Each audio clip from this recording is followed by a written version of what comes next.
खाटू वाले बाबा के जन्मदिन से पहले एक दिन पहले हम खाटू धाम के लिए निकले और रास्ते में होटल में रुकने के बाद नहाए धोए और ड्रेस चेंज की और यहाँ पर थोड़े बहुत फ़ोटो क्लिक करवाए और चल दिए तोरल दरबार की ओर। कुछ पैदल यात्रा की और कुछ गाड़ी से। अब तोरल दरवाज़ा बिल्कुल सामने था, ऐसा लग रहा था मानो कि खाटू बाबा पहुंच गए हों, पर लेकिन पहुंचे नहीं थे। यहाँ से तो बस शुरुआत थी। हम अकेले नहीं बल्कि अपनी फैमिली के साथ गए थे। ये हमारे छोटे से भांजे हैं जिन्होंने बाबा का झंडा पकड़ा हुआ है। यहाँ से हमने प्रसाद भी खरीदा, चूरमा, मेवे, झंडे, गुलाब के फूल और निकल लिए।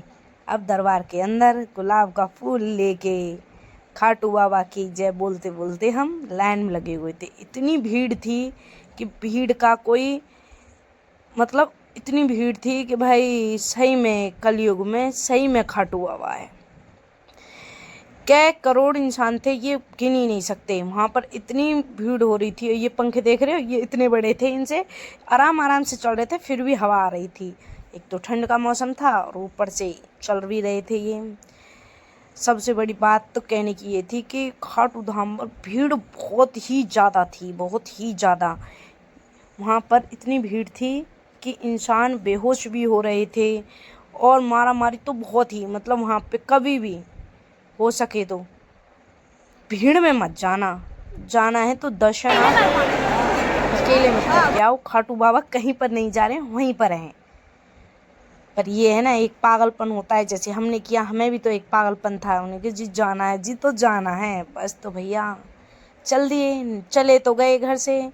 अब देखो खाटू बाबा के दर्शन होते हैं या नहीं होते। रास्ते में भाई बड़े मस्ती से जा रहे थे, आराम से गाते, जयकारा लगाते, खाटू बाबा की जय, तीरवाणधारी की जय से बोलते बोलते रास्ता पार कर दिया। रास्ता कम से कम 3 घंटे में पार हुआ था। इतनी जगह में लंबे में तो रेलिंग लगी हुई थी, कम से कम 4-5 किलोमीटर में। आराम से इंसान पागल ही हो जाए। और छोटे बच्चे हमारे साथ थे, ठाकुर साहब थे और मेरे हस्बैंड थे, मेरी सासू माँ थी, सिस्टर इन लॉ थी, भांजे थे, भांजी थी। हम इतने सारे मतलब विद फैमिली के साथ गए थे।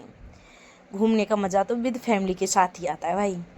वैसे तो अकेले तो घूमना ही है बस।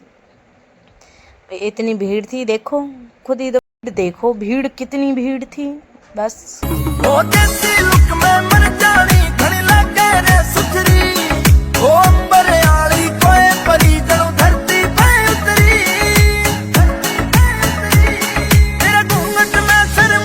खाटू बाबा की जय, तीन धाड़ी बड़े की जय।